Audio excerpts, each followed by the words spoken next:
Here's a decision that's about to shake up Middle Eastern diplomacy forever, and it's happening right in the heart of Westminster. Britain stands on the precipice of a monumental foreign policy shift that could either herald a new era of peace or ignite a diplomatic firestorm across the globe. Prime Minister Sir Keir Starmer is poised to deliver what many are calling the most controversial international announcement of his premiership this Sunday afternoon: the United Kingdom's formal recognition of Palestinian statehood. But here's where it gets controversial. This isn't just another diplomatic gesture.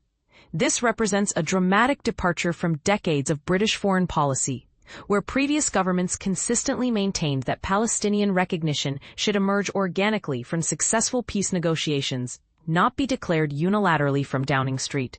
The timing couldn't be more explosive. Back in July, Starmer threw down the gauntlet to Israel, essentially issuing an ultimatum wrapped in diplomatic language.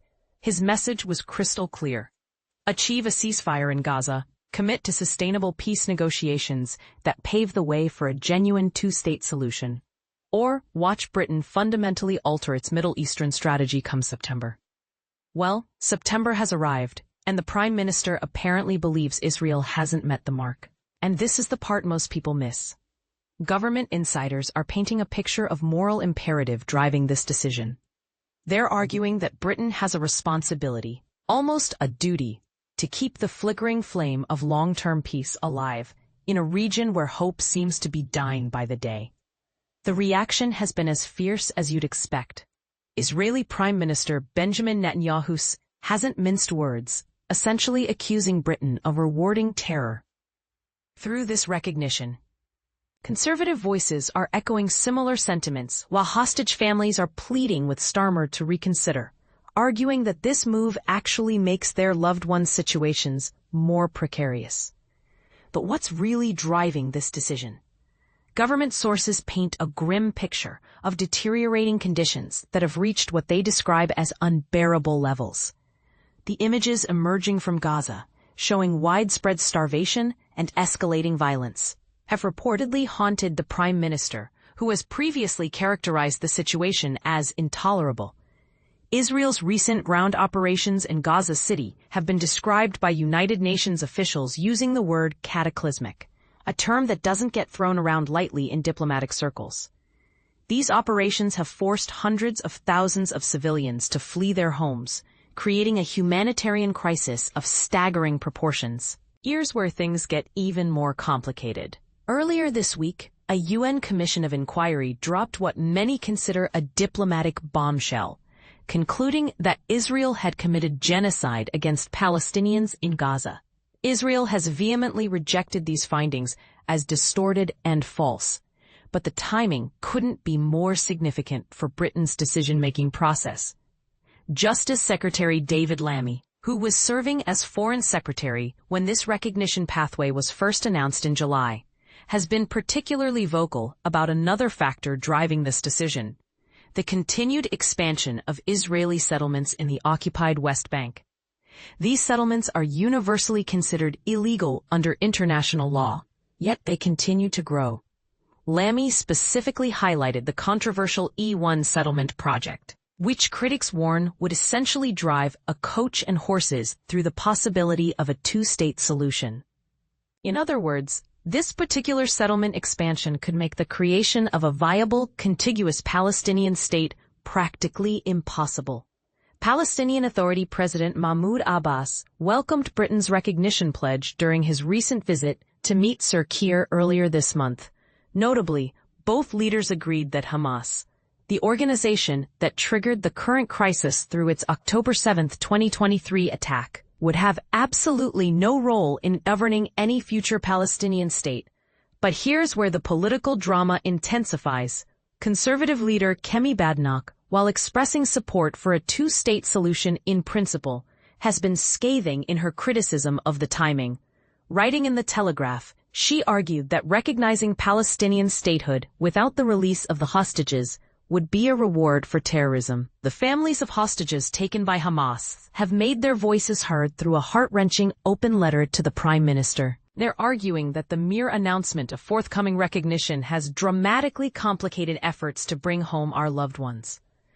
Their letter suggests that Hamas has already celebrated Britain's decision as a victory and has used it as justification to renege on ceasefire negotiations. Even America's position adds another layer of complexity. During his recent state visit to Britain, U.S. President Donald Trump made his disagreement with recognition publicly known, potentially creating tension between the two traditional allies. Starmer had set a specific deadline, the UN General Assembly meeting taking place this week, for Israel to take what he called substantive steps to end the appalling situation in Gaza. His July speech was uncompromising. "I've always said we will recognize a Palestinian state as a contribution to a proper peace process at the moment of maximum impact for the two-state solution. With that solution now under threat, this is the moment to act." Britain wouldn't be going it alone in this recognition. A growing coalition of countries including Portugal, France, Canada, and Australia have all signaled their intention to recognize Palestinian statehood. Spain, Ireland, and Norway actually took this step last year, demonstrating that international momentum has been building. However, let's be brutally honest about what this recognition actually means in practical terms. Palestine is currently recognized by approximately 75% of the United Nations' 193 member states, but this recognition remains largely symbolic. The proposed Palestinian state has no internationally agreed boundaries, no established capital, and no army. The Palestinian Authority isn't in full control of its claimed territories or its people, making statehood recognition more of a political statement than a practical reality. A two-state solution that everyone keeps referencing envisions a Palestinian state comprising the West Bank and Gaza Strip, with East Jerusalem serving as its capital. The catch? Israel currently occupies both the West Bank and maintains significant control over Gaza, meaning any Palestinian state would need to be carved out of territory currently under Israeli military control. This recognition has long been a passionate cause within the Labour Party. The Prime Minister has been facing mounting pressure from MPs on the left of his party to take a tougher stance against Israel.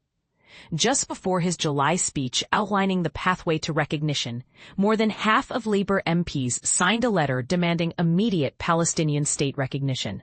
And this is where the criticism gets really pointed. Critics are questioning why the government appeared to set conditions exclusively for Israel, while seemingly giving Hamas a free pass. This apparent double standard has drawn sharp criticism from religious leaders and political opponents alike. Chief Rabbi Sir Ephraim Mirvis has called on the government to pause its decision, arguing that the intended recognition is not contingent upon a functioning or democratic Palestinian government, nor even upon the most basic commitment to a peaceful future. His most damning criticism? That recognition isn't even conditional upon the release of the 48 hostages who remain in captivity. Government sources insist their demands for Hamas to release hostages and agree to ceasefire terms haven't changed. However, Foreign Office officials are making a distinctly different argument. They contend that statehood is an inherent right of the Palestinian people that cannot be held hostage by Hamas, which the British government officially designates as a terrorist organization. During Thursday's meeting with President Trump at Chequers, Sir Keir reiterated his position that Hamas could play no part in any future Palestinian state. But critics argue this assurance rings hollow if recognition proceeds while Hamas still holds hostages and maintains control over Gaza. The numbers behind this conflict tell their own story.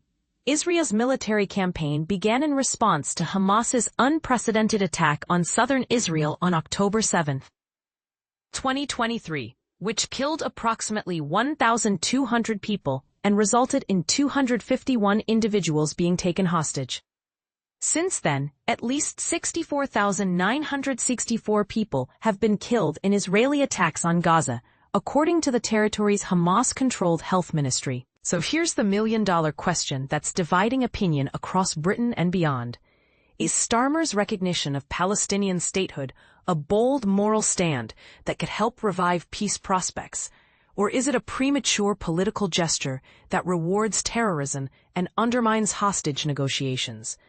The answer might depend entirely on your perspective of what justice looks like in one of the world's most intractable conflicts. What's your take? Does Britain have a moral obligation to recognize Palestinian statehood now? Or should recognition wait until there's a comprehensive peace agreement that ensures the release of all hostages and guarantees Israel's security? The comment section awaits your thoughts on this diplomatic bombshell that's about to reshape Middle Eastern politics.